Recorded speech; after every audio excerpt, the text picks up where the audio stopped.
Na jambo la kusikitisha, Mayahudi na Wazayuni katika historia, moja ya kitu kikubwa walichopambana na wamefanikiwa kwa 90% ni kuwagawa Waislamu makundi mawili, Sunni Shia.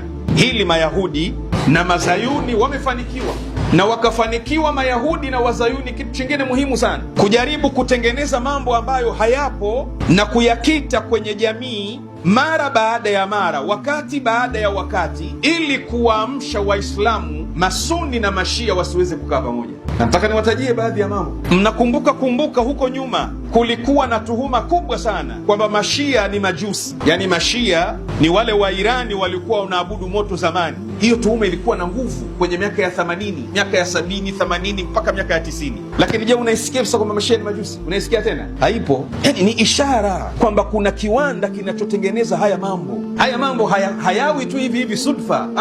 Kila kitu kimepangwa, Sheikh.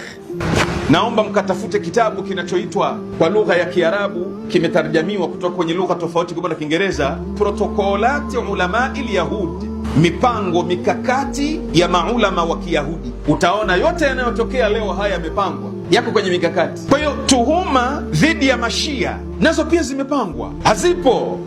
Lakini kwa nini zimetengenezwa? Zimetengenezwa kuwagawa Waislamu makundi mawili, na wenyewe wamekusha sema farik tasud. Ukitaka uwatawale watu wagawe. Kwa lugha ya kikoloni wanasema divide and rule. Kwa lugha ya kikoloni divide and rule, wagawe uweze kuwatawala. Sasa kila mwaka kunakuwa na tuhuma, kuanzia huko nyuma kuna tuhuma fulani inatolewa. Leo huisikii tuhuma kwamba Mashia ni majusi.